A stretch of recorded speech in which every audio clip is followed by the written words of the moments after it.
নমস্কার, নমস্কার, নমস্কার, নমস্কার, নমস্কার। আপনাদের সবাইকে সবাইকে সবাইকে নমস্কার জানাচ্ছে আপনাদের সৌমিত্র বসু। সবাইকে অজস্র শুভকামনা জানাচ্ছে, সবাইকে স্বাগত জানাচ্ছে আজকের এই শরণাগত অনুষ্ঠানে এবং সবাইকে শুভ সকাল জানাচ্ছে। শুভ সকাল, শুভ হোক, শুভ হোক, শুভ হোক। আজকে একটা বিশেষ দিন, পবিত্র দিন, জৈনদের একটি পবিত্র উৎসব এবং হিন্দুদেরও একটা খুব পবিত্র উৎসব। আমি আগে জৈনদের পবিত্র উৎসবের কথা বলি। আজকে মৌনী একাদশী বা মৈন একাদশী উৎসব বলা হয়, মৌন আগোয়ারস নামেও পরিচিত। তো তার বাইরে আজকে গীতা জয়ন্তী। এলাহাবাদে সত্যগোপালে গীতা আশ্রমে গীতা জয়ন্তী উৎসব 5125তম উৎসব বলা হয়। 5125 বছর আগে এই গীতা রচিত হয়েছিল এবং ভারতবর্ষের প্রথম বাঙালি রাষ্ট্রপতি ছিলেন শ্রী প্রণব কুমার মুখোপাধ্যায়। আমরা সকলেই জানি, আমরা যারা এই সময় বাস করছি তারা মনেই করতে পারছি তার জন্মদিন আজকে 1935 খ্রিস্টাব্দে তার জন্ম হয়েছিল। এইবারে বেনি মাধবশীলের পঞ্জিকা অনুযায়ী আজকের দিনটার কথা বলবো। আজকে 25শে অগ্রহায়ণ 1431, ইংরেজির 11ই ডিসেম্বর 2024, বুধবার, একাদশী। সূর্যোদয়ের সময় সকাল 6টা বেজে 12 মিনিট, সূর্যাস্তের সময় বিকেল 4টে বেজে 49 মিনিট। রেবতী নক্ষত্র। আজকে জন্মে মীন রাশি, বিপ্রবর্ণ, দেবগণ। দিনের বেলা 9টা বেজে 58 মিনিট গতে মেষ রাশি, ক্ষত্রিয় বর্ণ, মতান্তরে বৈশ্য বর্ণ। আমাদের হোয়াটসঅ্যাপে চিঠি পাঠাবার নাম্বার 9831922927। চিঠির গোড়ায় অতি অবশ্যই SG লিখতে হবে। এবারে আজকের অনুষ্ঠান সম্পর্কে বলি। প্রথমে তো পুরাণ চিরন্তন। পুরাণ চিরন্তনে আমরা বলছিলাম কলা নিয়ে নানান রকম কথা। 64 কলার কথা বলতে বসেছিলাম এবং তাই নিয়ে কিছু কথা বলেছিলাম। গান, বাদ্য, এইসব নিয়ে কথা হয়েছিল। আজকে একটু সরে আসি। আজকে এই যে মৈন একাদশী, মৌনী একাদশী, মৌন অগয়ারাস, যা কিছু বলুন না কেন, তাই নিয়ে আপনাদের একটা দুটো কথা বলি, একটা গল্প শোনাই। কেমন? আজকে একটু একটু একটু অন্যরকম করে ফেলি, মানে কলা নিয়ে কথা বলার মাঝখানে একটা অন্য রকমের ফাঁক। এই যে মৈন একাদশী উৎসব, এই ব্যাপারটা কি? জৈন গ্রন্থে বলা হচ্ছে যে ব্যক্তি 11 বছর 11 মাস ধরে প্রতি বছর একাদশীর এই দিনটিকে, বললাম তো আজকে একাদশী, সমস্ত আচার অনুষ্ঠানের সঙ্গে পুজো করে তার মোক্ষ লাভ হয় বলে একটা গল্প বলছেন। কৃষ্ণ বাসুদেব এবং ভগবান শ্রী নেমিনাথের গল্প, জৈন পুরাণের গল্প শোনাবো সেই গল্প। কিন্তু তার আগে অনুষ্ঠান শেষ করি। এরপরে স্বামী বিবেকানন্দের রচনা থেকে পাঠ, নতুন একটি লেখা পড়ে শোনাবো আপনাদের, মায়া ও ঈশ্বর ধারণার ক্রমবিকাশ। এই প্রবন্ধটি লন্ডনে প্রদত্ত বক্তৃতা 1896 সালের 20শে অক্টোবর তারিখে স্বামীজি দিয়েছিলেন। তারপর ঠাকুর শ্রী রামকৃষ্ণ পরমহংসদেবের কথামৃত থেকে পড়ে শোনাবো, স্বামী লোকেশ্বরানন্দের রচনা থেকে পড়ে শোনাবো, আপনাদের চিঠিপত্র পড়ব এবং শেষে বাইরে দূরে 92.7 বিগ FM শরণাগত অনুষ্ঠানে এবারে পুরাণ চিরন্তন। আমরা পুরাণ চিরন্তনে মৈন একাদশী নিয়ে দুটো চারটে কথা। ফিরে আসছি গানের পর। মৈন একাদশী জৈনদের একটি উৎসব, তাই নিয়ে একটা গল্প আছে। সেই গল্পটার সঙ্গে হিন্দু পুরাণের কৃষ্ণ বাসুদেবের সম্পর্ক আছে। কৃষ্ণ বাসুদেব এবং ভগবান শ্রী নেমিনাথ, তাদের মধ্যে সাক্ষাৎ। নেমিনাথ দ্বারকা নগরে এসেছেন, তখন রাজা কৃষ্ণ বাসুদেব। তো নেমিনাথ এসেছেন শুনে কৃষ্ণ বাসুদেব তাকে আহ্বান জানিয়েছেন, নমস্কার করেছেন। তো নেমিনাথের সামনে প্রণাম করলেন এবং জিজ্ঞেস করলেন যে, হে ভগবান, রাজ্যের অনেক দায়িত্ব নিয়ে আমি রাজা হয়েছি, কিভাবে আমি আমার ধর্মীয় আচারও করতে পারি? আমাকে সারা বছরের একটা বিশিষ্ট দিন বলুন যেটাতে কেউ কম ব্রত করলেও সর্বোচ্চ ফল লাভ করতে পারে। রাজকার্যে ব্যস্ত থাকি, আমার পক্ষে তো এরকম করে ধর্মাচরণ করা সম্ভব নয়। ভাবুন, কৃষ্ণ বলছেন, জৈন ধর্ম অনুযায়ী কৃষ্ণকে আমরা একজন রাজা হিসেবে ধরতে পারি, সাধারণ একজন রাজা যিনি রাজ্য শাসন করেন, রাজা যা কর্তব্য সেই সমস্ত কর্তব্যগুলো পালন করেন, কিন্তু ধর্মাচরণ করতে চান। এই দুটোকে একসঙ্গে কি করে করব তাই নিয়ে প্রশ্ন করছেন। তো নেমিনাথ বলছেন যে, আপনার যদি এইরকম ইচ্ছে থাকে তবে মাঘ শীর্ষ মাসের একাদশতম দিনে, অর্থাৎ একাদশী, সেই একাদশীতে এই দিন সম্পর্কিত সমস্ত আচার অনুষ্ঠান করা উচিত। এই যে মৈন একাদশী, তার তাৎপর্য কি? তাৎপর্য হলো শ্রী অরনাথ, মানে জৈনদের 18তম তীর্থঙ্কর, তিনি এই তিথিতে সংসার ত্যাগ করে সন্ন্যাসী হয়েছিলেন। শ্রী মল্লীনাথ, জৈনদের 19তম তীর্থঙ্কর, তিনি জন্মগ্রহণ করেছিলেন এই তিথিতে, এই তিথিতেই পৃথিবী ত্যাগ করেছিলেন এবং মুক্তি লাভ করেছিলেন। এবং এই শ্রী নেমিনাথ, নেমিনাথ হচ্ছেন জৈনদের 22তম তীর্থঙ্কর, তিনি মুক্তি লাভ করেছিলেন। এইভাবে এই বিশেষ দিনটিতে 3 জন তীর্থঙ্করের 5 জন কল্যাণক পালিত হয়। তো এইসব কথা বলবার পর কৃষ্ণ বললেন যে, আচ্ছা ঠিক আছে, আমাকে বলুন কে এই দিনে পুজো করে তার ফল লাভ করেছে?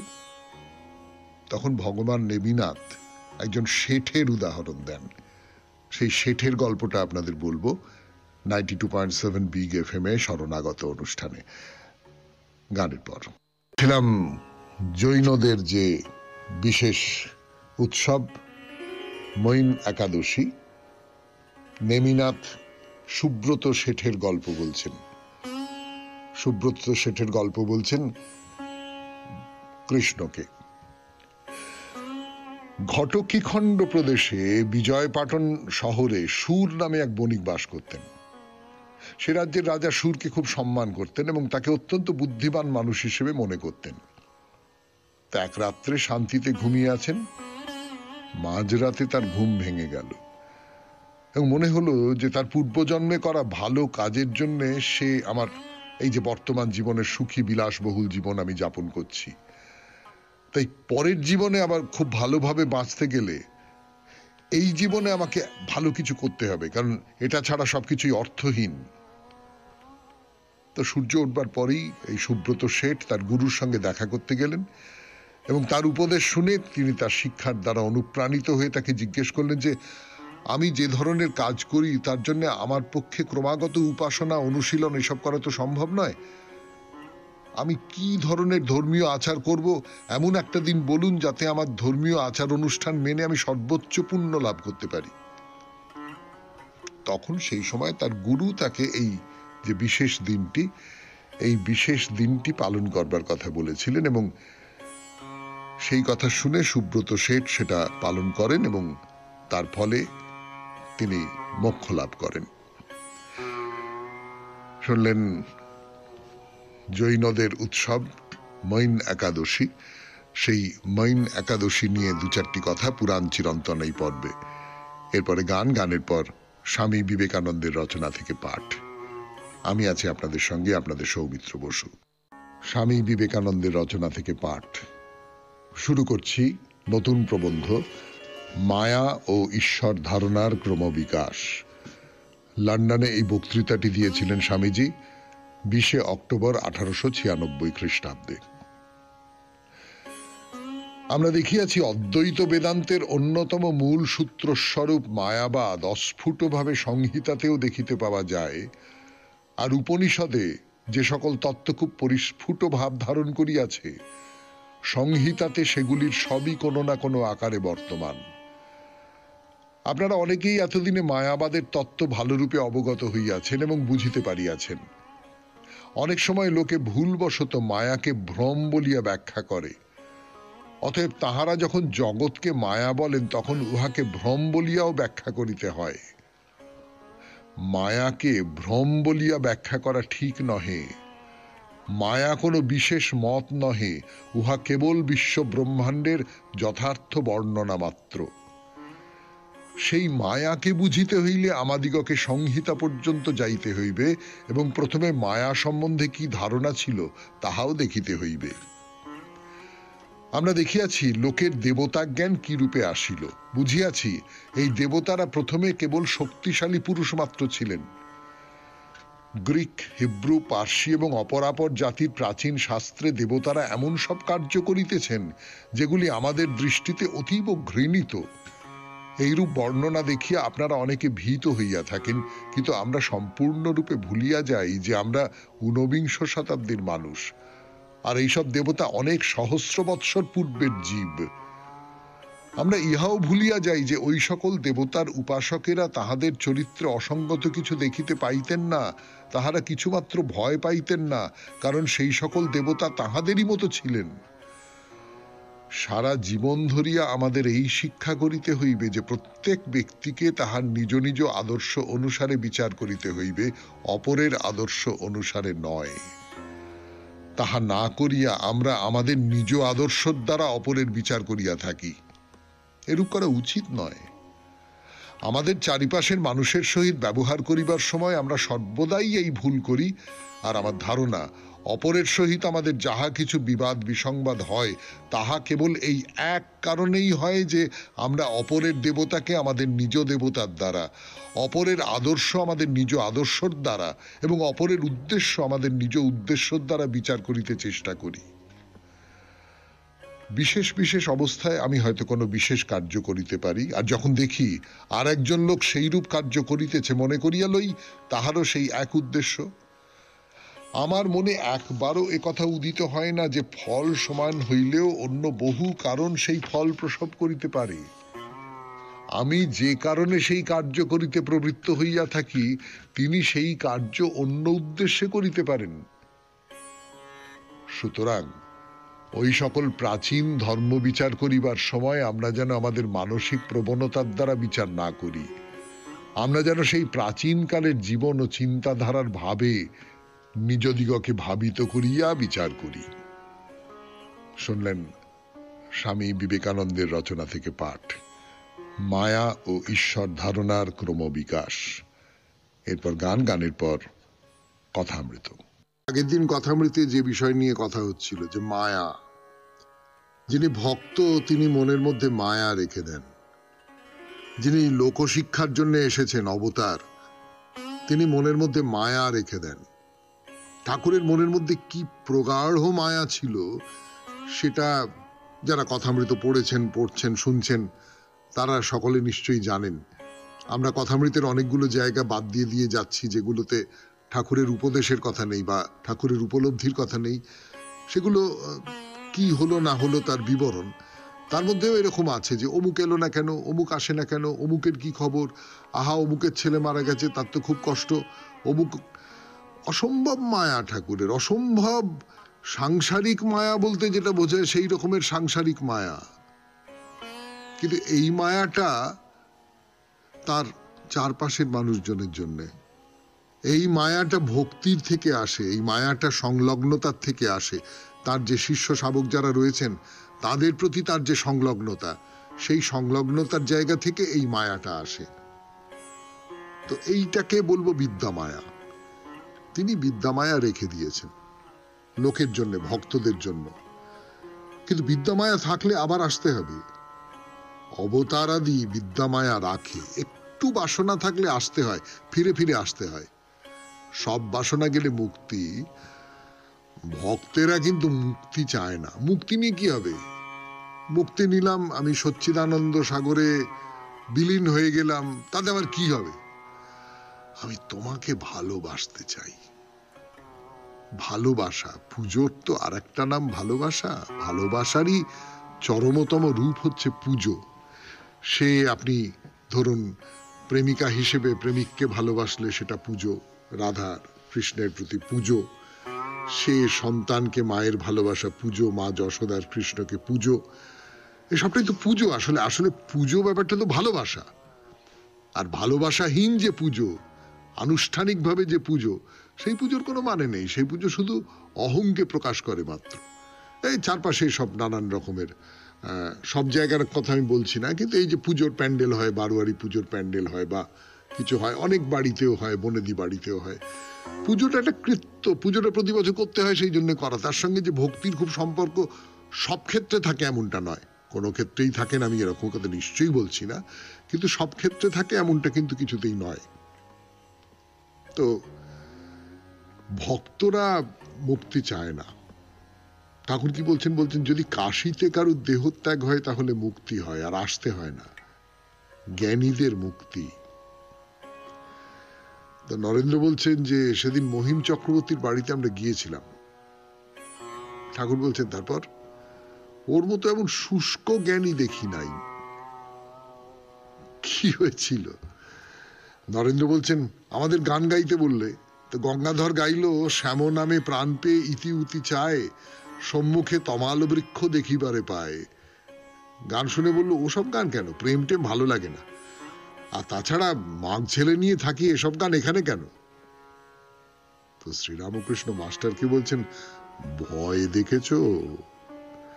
মানে বউ ছেলে নিয়ে থাকি এই সমস্ত কথাটা কি দরকার আছে? এই সমস্ত কথায় মন উচাটন হয়ে যাবে, এসব কেন? ওই প্রেম টেম, এসব প্রেম টেম ভালো লাগে না। কোন প্রেম? রাধার প্রেম। তাকেই নরেন্দ্র বলছেন যে একটা শুকনো জ্ঞানী। তো যাই হোক, মনির পুত্র শোক হয়েছে, মনির পরিবার তো সেই পুত্র শোকে একবারে পাগলের মতন হয়ে গেছে। তো ঠাকুর বলছেন যে ওকে একটু বাগানে আসতে বলো, ওকে একটু কাছে আসতে বলো। শুনছেন কথামৃত থেকে পাঠ, 92.7 বিগ এফএম এ শরণাগত অনুষ্ঠানে। একটু গান শুনি, গানের পর আরো পাঠ করবার জন্য ফিরে আসছি। ফিরে এলাম গানের পর। 92.7 বিগ এফএম এ শরণাগত অনুষ্ঠান শুনছেন কথামৃত থেকে পাঠ। তো যেটা বলছিলাম যে মনির সন্তান চলে গেছে, মনির পরিবার একবারে পাগলের মতন হয়ে আছে। তো ঠাকুর বলছেন ওকে এখানে আসতে বলো, দুদিন এখানে থাকবে, আর হ্যাঁ কোলের ছেলেটিকে যেন নিয়ে আসে, আর এখানে এসে খাবে। তো মনি বলল হ্যাঁ, ঈশ্বরে খুব ভক্তি হয় তাহলে বেশ হয়। তো ঈশ্বরে খুব ভক্তি হলে এই শোকটা দূর হয়ে যাবে, সমস্ত শোক পরিতাপ আমি যদি ঈশ্বরের পায়ে আশ্রয় নিতে পারি। তো ঠাকুর বলছেন না না না না, শোক ঠেলে দেয় ভক্তিকে, আর এত বড় ছেলে তো, ভক্তি মনের মধ্যে জন্মানো খুব শক্ত, এখন শোকের ঝড় চলছে। ওরা বলছেন কৃষ্ণ কিশোরের ভবনাথের মতো দুই ছেলে, দুটো আড়াইটে পাস, মারা গেল। অত বড় জ্ঞানী, প্রথম প্রথম সামলাতে পারলে না। আমায় ভাগ্যিস ঈশ্বর দেননি। ঠাকুর বলছেন এই কথা, যিনি জানেন যে এই সমস্তটাই হচ্ছে মায়া, এটা খুব ভালো করে জানেন। এই যে পুত্র শোক, এটাও তো আসলে মায়া, পুত্রও তো আসলে মায়া, কিন্তু তিনি ওই যে বিজড়িত হয়ে থাকেন, তো সব সব সব সব সব ভক্তদের সঙ্গে সবকিছুর সঙ্গে বিজড়িত হয়ে থাকছেন। তার এই যে ভক্তদের প্রতি ভালোবাসা, আপনারা সে কথা জানেন যে আমি কেন নরেনের জন্য মনটা এত উচ্চাটন করে, কেন করে কেন করে। তো মাকে জিজ্ঞেস করলো, মা বললো ওর মধ্যে তুই নারায়ণকে দেখেছিস, সেই জন্য তোর মন উচ্চাটন করে। ও যদি এমনি একটা মানুষ হতো তোর মোটেই মন উচ্চাটন করতো না, কিচ্ছু হতো না। এই যে ভক্তদের মধ্যে ঠাকুর নারায়ণকে দেখতে পাচ্ছেন, এইটা এর ফলে। তো ঠাকুর বলছেন যে অর্জুন অত বড় জ্ঞানী, সঙ্গে কৃষ্ণ, তবু অভিমন্যুর শোকে একেবারে অধীর। শোক একটা সাংঘাতিক জিনিস। সেই বুদ্ধদেব বলেছিলেন না সেই একটি মেয়েকে যে তোমার শোক হয়েছে, তো তোমার মেয়ে মারা গেছে, তুমি একটা কাজ করো, তুমি এই গোটা শ্রাবস্তী নগরী ঘুরে এসো, কার বাড়িতে কখনো শোক প্রবেশ করেনি, মৃত্যু প্রবেশ করেনি, সেইটা দেখে এসো যে এরকম একটা বাড়ি না পাওয়া গেল না। আমরা সকলেই শোকের মুখোমুখি হয়েছি কখনো না কখনো, এবং তখন সমস্ত মনের যে কাঁটাটা আছে সেই কাঁটাটা বিচলিত হয়ে যায়। তখন অনবরত নড়াচড়া করতে থাকে, এলোমেলো নড়াচড়া করতে থাকে। ঠাকুর সেটা জানেন, কোথাও একটা শান্ত হতে হয়। কথামৃত থেকে পাঠ শুনলেন 92.7 বিগ এফএম এ শরণাগত অনুষ্ঠানে। এবার একটু গান শুনি, গানের পর স্বামী লোকেশ্বরানন্দের রচনা থেকে পাঠ। স্বামী লোকেশ্বরানন্দের রচনা থেকে পাঠ, রচনার নাম ব্যক্তি ও সমাজ। শুনছেন 92.7 বিগ এফএম এ শরণাগত অনুষ্ঠান। সমাজের স্বার্থে ব্যক্তি স্বার্থ কতটা ত্যাগ করা উচিত, একথা সকলেই স্বীকার করেন যে আত্মসর্বস্ব তার দিন চলে গেছে। সুনীতি বলে তাকে আর মানা চলে না। সমাজকে যদি উন্নতি করতেই হয়, এমনকি তাকে যদি টিকে থাকতেও হয়, সমাজের বৃহত্তর কল্যাণের স্বার্থে ব্যক্তিগত স্বার্থকে বলি দিতেই হবে। কিন্তু প্রশ্ন হচ্ছে কতটা ত্যাগ সে স্বীকার করবে। ব্যষ্টি এবং সমষ্টি স্বার্থের মধ্যে যদি একটা স্পষ্ট ভেদরেখা থাকতো তাহলে এই প্রশ্নের মীমাংসা সহজ হতো, কিন্তু তা তো নেই। ভেদটা প্রায় ধরাই যায় না। সে যাই হোক, ব্যক্তি জানতে চাইতেই পারেন কেন তাকে ত্যাগ স্বীকার করতে বলা হচ্ছে, সে অধিকার অবশ্যই তার আছে। আয়কর আইনের কথাই ধরা যাক। অনেকেই মনে করেন এই আইনের মাথামুন্ড নেই, এটি স্বেচ্ছাচার উৎপীড়নের যন্ত্র। অনুরূপ আরো কিছু আইন আছে যার অর্থ সাধারণের কাছে আদৌ বোধগম্য নয়। যদি মেনেও নি এই ধরনের আইনের প্রয়োজন আছে, তবুও একথা বলতে বাধ্য যে যেরকম নির্মমভাবে এইসব আইনগুলি প্রয়োগ করা হয় তা ক্ষমার অযোগ্য। এমনকি বিয়ে থার মতো ব্যক্তিগত ব্যাপারেও এমন সব আইন বলবৎ আছে যেগুলির সম্বন্ধে মনে হতে পারে যে সেগুলি যেন ব্যক্তিগত স্বাধীনতাকে এক তামাশার বস্তু করে তুলেছে। অন্যান্য ক্ষেত্রেও এমন সব ব্যাপার আছে যার জন্য ব্যক্তির মনে হয় তার হাত পা বুঝি বাঁধা, সে বুঝি কৃতদাস। বাস্তবিক আজ অনেক দেশেই ব্যক্তিগত স্বাধীনতার যেন কোনো মূল্য নেই, তা যেন আর জীবনের অপরিহার্য অঙ্গ নয়। যাতায়াতের স্বাধীনতা, মতামত প্রকাশের স্বাধীনতা, পছন্দ মতো ধর্ম আচরণের স্বাধীনতা, বাক স্বাধীনতা প্রভৃতি স্বাধীনতাগুলিকে প্রত্যেকেই নিজেদের জীবনে অত্যন্ত গুরুত্বপূর্ণ বলে মনে করে। ব্যক্তির সুষম বিকাশ ও উন্নতির জন্য এগুলি অপরিহার্য। কিন্তু আজ অনেক দেশেই এই স্বাধীনতাগুলি থেকে মানুষকে পুরোপুরি বঞ্চিত যদিও বা না করা হয়, এগুলিকে কঠোরভাবে নিয়ন্ত্রণ অবশ্যই করা হচ্ছে। যুক্তি দেওয়া হচ্ছে দেশের নিরাপত্তার স্বার্থেই নাকি এসব করা। একথা অবশ্য ঠিক যে দেশের ভিতর এমন কিছু লোক থাকতে পারে যারা নিঃসংকোচে গোষ্ঠী অথবা ব্যক্তিগত স্বার্থ সিদ্ধির জন্য দেশের স্বার্থ জলাঞ্জলি দিতে প্রস্তুত। এসব লোককে দমন করলে কারো আপত্তি থাকার কথা নয়, কিন্তু প্রশ্ন হচ্ছে ব্যক্তি ও সমাজ এই দুইয়ের অধিকারের মধ্যে সীমারেখাটি কোথায় টানা হবে। ব্যক্তির হাতে খুব বেশি ক্ষমতা থাকা যদি খারাপ হয়, তবে সমাজের হাতে অবাধ ক্ষমতা থাকা ততোধিক খারাপ। কাণ্ডজ্ঞানহীন সরকারের দ্বারা প্রভাবিত সমাজ ব্যক্তিকে নিষ্প্রাণ যন্ত্রে পরিণত করতে পারে। সবচেয়ে গুরুত্বপূর্ণ প্রশ্ন হলো সমাজ ব্যক্তির জন্য না ব্যক্তি সমাজের জন্য? উভয়ের স্বার্থের সহাবস্থান কি সম্ভব?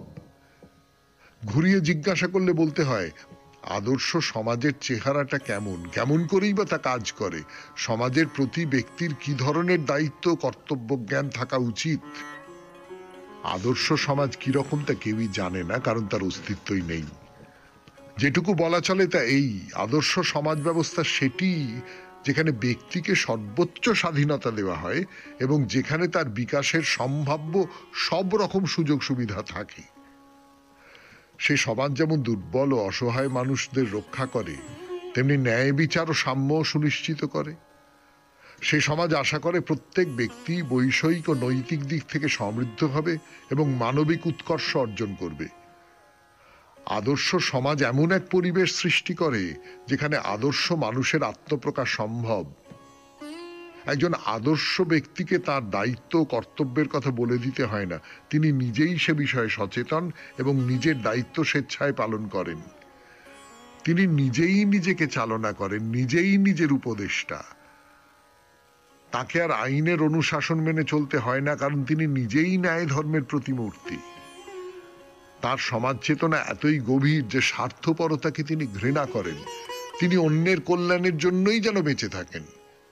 সকলের ভালো থাকাই তার ভালো থাকা, সকলের প্রতি তার সমবেদনা ও সহানুভূতির ভাব, বিশেষত তাদের প্রতি যারা দুর্বল ও অসহায়, তাদের জন্য তিনি সর্বস্ব দিতে প্রস্তুত। বুদ্ধ ঠিক এই রকম এক ব্যক্তি ছিলেন, যিশুও তাই, রামকৃষ্ণও তাই। যে সমাজে এই রকম মহৎ মানুষের আবির্ভাব হয় সেই সমাজই ধন্য। শুনলেন স্বামী লোকেশ্বরানন্দের রচনা থেকে পাঠ, ব্যক্তি ও সমাজ। এরপর গান, গানের পর আপনাদের চিঠিপত্র। এবারে চিঠিপত্র 92.7 বিগ এফএম এ শরণাগত অনুষ্ঠান শুনছেন। আজকের চিঠিটি লিখেছেন ছন্দা ভট্টাচার্য চ্যাটার্জি, কামারপাড়া রোড, চুঁচুড়া, হুগলি থেকে। দেখা যাক কি লিখেছেন তিনি। শ্রদ্ধেয় সৌমিত্রবাবু, শরণাগত পরিবারের সবাইকে সুপ্রভাত জানাই। এবারের চিঠির বিষয় পুজোর দিনগুলি। লম্বা পুজোর মরশুম শুরু দুর্গাপুজো দিয়ে, আর সবে গেল জগদ্ধাত্রী পুজো, আর বাকি আছে কার্তিক পুজো। এই পুজো আমাদের চুঁচুড়া বাঁশবেড়িয়া অঞ্চলে খুব ঘটা করেই হয়, তবে অন্যত্র এর চল ততটা নেই বলেই জানি। যাই হোক, আমি দুর্গাপুজোর কথাই বলি।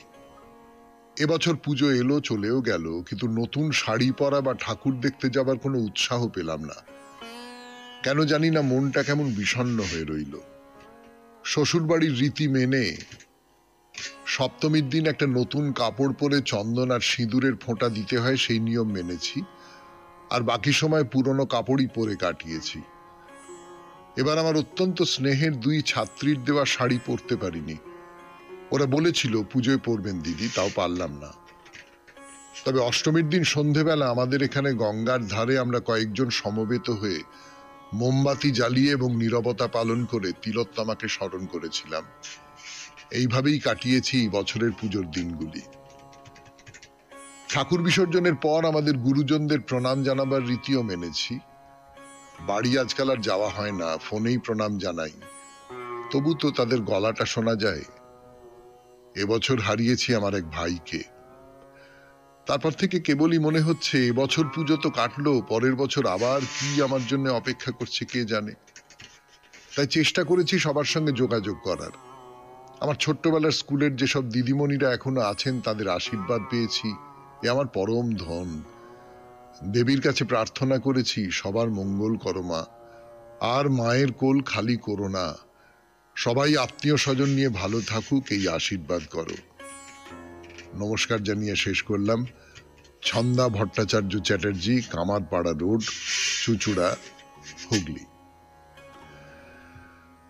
খুব কি বলবো, খুব মনকে স্পর্শ করা একটা চিঠি।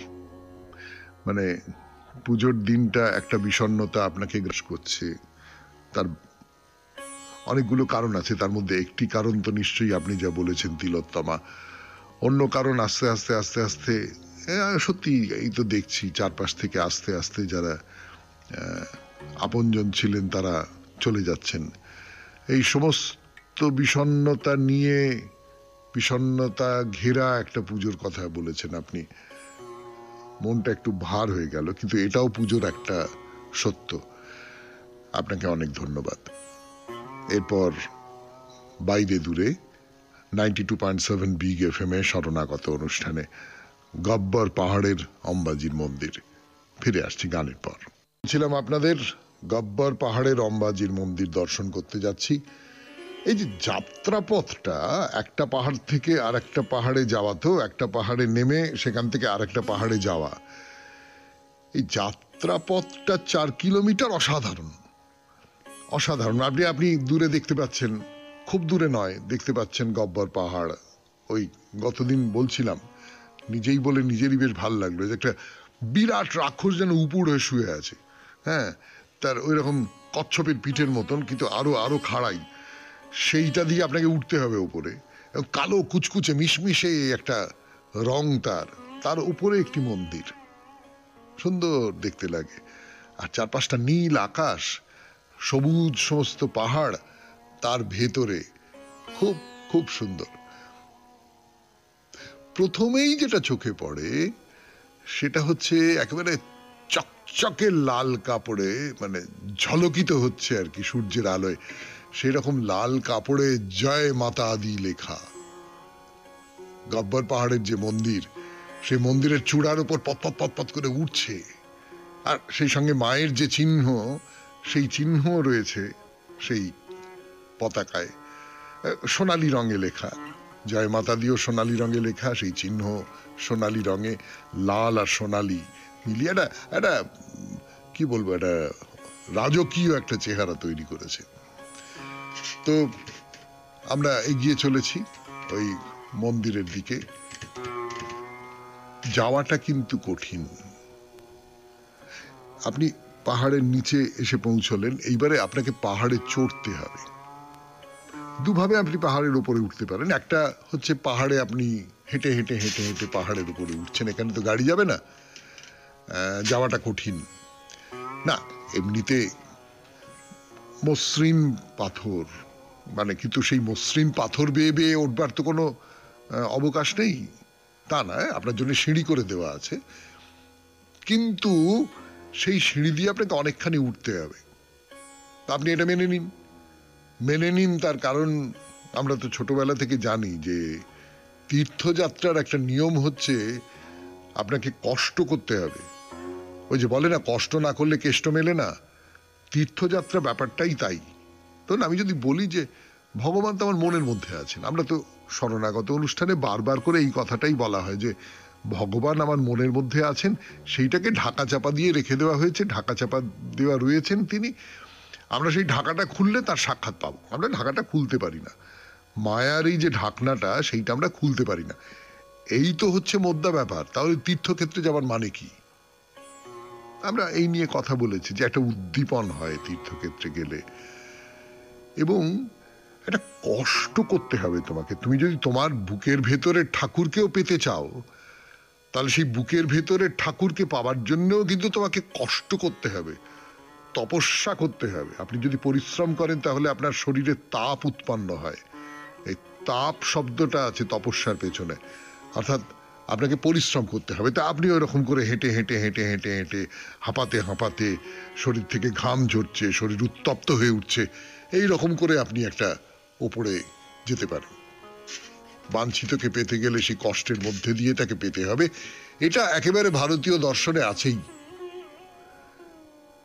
এবং সেইটা বলবার জন্য বলি, আপনাকে মোট 999টা সিঁড়ি ভাঙতে হবে। মানে 1000টা সিঁড়ির মাত্র একটা সিঁড়ি কম। ব্যাপারটা কিন্তু খুব সহজ নয়। যারা দোতলা তিনতলা বাড়িতে থাকেন তারা খেয়াল করে দেখবেন তো, এক একটা তলা কতগুলো সিঁড়ি পার হয়ে উঠতে হয়, 10টা 12টা, সেখানে 999টা সিঁড়ি। এইটা একটা রাস্তা। আর একটা রাস্তা আছে, সোজা রাস্তা, সেটা হচ্ছে রোপওয়ে। পাহাড়ের ওপর দিয়ে আকাশপথে একটা ছোট্ট গাড়িতে করে ভেসে ভেসে আপনি চলে যেতে পারবেন এই এই অম্বাজির মন্দিরে, যেটা ছায়া অম্বাজি হতে পারে, অথবা সত্যি সত্যি এটিই অম্বাজির আসল মন্দির হতে পারে। তো আমরা হেঁটেই উঠি, হেঁটে ওঠাটাই ভালো। নিশ্চয়ই রোপওয়ে দিয়ে যাওয়াটাও খুব চমৎকার অভিজ্ঞতা, কিন্তু আমরা হেঁটে হেঁটেই উঠছি। তা একেবারে পাহাড়ের যে নিচে, সেইখানে এসে পৌঁছেছি আমরা। আশপাশে দুই একটা চালা ঘর আছে, সেখানে একটু বসতে পারেন, বিশ্রাম নিতে পারেন। এইবার আপনাকে 999টা সিঁড়ি ভেঙে ওপরে উঠতে হবে। জয় মাতা দি, সিঁড়ি ভাঙা শুরু হোক। 92.7 বিগ FM এ শরণাগত অনুষ্ঠানে শুনছেন বাইরে দূরে। আমি আছি আপনাদের সঙ্গে, আপনাদের সৌমিত্র বসু। গানের পর 92.7 বিগ FM এ শরণাগত অনুষ্ঠান শুনছেন আপনারা বাইরে দূরে। আমরা এখন গব্বর পাহাড়ের চূড়ায় উঠতে চলেছি। তো পাহাড় কেটে কেটে কেটে কেটে সিঁড়ি তৈরি করা হয়েছে, যেরকম হয় এঁকে মেঁকে গোল হয়ে ঘুরে ঘুরে ঘুরে ঘুরে। 999টা সিঁড়ি উঠতে তো কষ্ট হবেই। তবে যেটা বলবার কথা সেটা হচ্ছে যে খুব উঁচু উঁচু সিঁড়ি নয়, মানে সিঁড়িগুলো নিচু নিচু, তার ফলেই 999টা, তাহলে পাহাড়টা যে সাংঘাতিক উঁচু তত না। এবং যেটা বলবার সেটা হচ্ছে মাঝে মাঝে কিন্তু একটু বিশ্রাম করে নিলেন, তার জন্য একটা জায়গা রয়েছে, একটু বসলেন, জায়গা রয়েছে, টুকটাক এটা ওটা খাবারের দোকান রয়েছে, একটা দুটো জায়গা রয়েছে যেখানে আপনি জল খেতে পারেন। আর এইগুলো বাদ দিয়ে যেটা আছে সেটা হচ্ছে পাহাড়ি রাস্তা যেরকম হয়, একদিকে খাদ নেমে গেছে, আরেকদিকে উঠে গেছে, কখনো পাথর, কঠিন শুকনো পাথর, দূরে আপনি গাছপালাময় পাহাড় দেখতে পাচ্ছেন, নিচের খাদটাও আপনার যে পাহাড় সেই পাহাড়ে গাছপালার ব্যাপার নেই, শুকনো, এই রকম করতে করতে করতে করতে আপনি যাচ্ছেন। আর উল্টো দিকে রোপওয়ে ধরে যদি আসেন সেও খুব চমৎকার অভিজ্ঞতা। তাহলে এইবার এই গব্বর পাহাড়ে অম্বা দেবীর মন্দির নিয়ে একটা কথা অবশ্যই বলবো, যে মন্দিরের একেবারে দোরগোড়ায় এসে একবার নিচের সমতলের দিকে একটু তাকাবেন, তাকিয়ে বুঝতে পারবেন আপনি পরিশ্রম করে হাঁপিয়ে কতটা পথ পার হয়ে চলে আসতে পেরেছেন। নিজের ক্ষমতার উপর একটা বিশ্বাস তৈরি হবে। এইটা কিন্তু হাঁটা পথে উঠে আসবার একটা সুফল। না, আপনি চূড়া পর্যন্ত এখনো পৌঁছননি, চূড়া পর্যন্ত পৌঁছবার আগে একটা জায়গায় মন্দির রয়েছে, সেই মন্দির দর্শন করবো আমরা। মন্দির বলাটা ঠিক হবে কিনা আমি জানি না, একটা বলতে পারেন একটা গুহার মতন। মানে এর আগে যে অম্বাজির মন্দির দেখে এসেছি সেই অম্বাজির মন্দির মানুষের তৈরি, এবং সেই মানুষের তৈরি মন্দির অপূর্ব কারুকাজ দিয়ে গড়া। এটা কিন্তু সেই রকমটা নয়, অনেক বেশি আদিম বলে মনে হয়। পাহাড় কেটে, পাথর কেটে তার ভেতরে একটা ঘর বা অথবা সেটা গুহা ছিল, সেইখানে এই মন্দির তৈরি করা হয়েছে। কি করে বুঝবেন মন্দির? দোরগোড়ায় অনেকগুলো জুতো সাজানো রয়েছে, এলোমেলো সাজানো রয়েছে বলাটা ঠিক হবে না, দর্শনার্থী যারা ভেতরে গেছেন তারা ওই জুতো খুলে গেছেন, সেইটা থেকে বুঝতে পারবেন। আর একটা নিচু থাম রয়েছে, একটু সোনালির ধরন, একটু থাম রয়েছে, তো আপনিও মন্দিরের ভেতরে প্রবেশ করছেন তা ওই থামটার পাশ দিয়ে গুহা মন্দিরের ভেতরে। গুহা মন্দিরের কথা আজকে বলবো না, পরের দিন বলবো। 92.7 বিগ FM এ শরণাগত অনুষ্ঠান আজকের মতো এখানেই শেষ। আমাদের হোয়াটসঅ্যাপে চিঠি পাঠাবার নাম্বার 9831922927। চিঠির গোড়ায় অতি অবশ্যই SG লিখতে হবে। কবিতা দিয়ে শেষ, তাই তো? পথিক আমি, পথ চলতে চলতে দেখেছি পুরাণে কীর্তিত কত দেশ আজ কীর্তি নিঃস্ব। দেখেছি দর্বোদ্ধত প্রতাপের অবমানিত ভগ্ন শেষ, তার বিজয় নিশান বজ্রাঘাতে হঠাৎ স্তব্ধ অট্টহাসির মতো গেছে উড়ে। বিরাট অহংকার হয়েছে সাষ্টাঙ্গে ধুলায় প্রণত, সেই ধুলার পরে সন্ধ্যাবেলায় ভিক্ষুক তার জীর্ণ কাঁথা মেলে বসে। পথিকের শ্রান্ত পদ সেই ধুলায় ফেলে চিহ্ন, অসংখ্যের নিত্য পদপাতে সে চিহ্ন যায় লুপ্ত হয়ে। দেখেছি সুদূর যুগান্তর বালুর স্তরে প্রচ্ছন্ন, যেন হঠাৎ ঝঞ্ঝার ঝাপটা লেগে কোন মহাতরী হঠাৎ ডুবল ধূসর সমুদ্র তলে। সকল আশা নিয়ে, গান নিয়ে, স্মৃতি নিয়ে এই অনিত্যের মাঝখান দিয়ে চলতে চলতে অনুভব করি আমার হৃদস্পন্দনে অসীমের স্তব্ধতা। খুব ভালো থাকবেন, আনন্দে থাকবেন। নমস্কার। নমস্কার।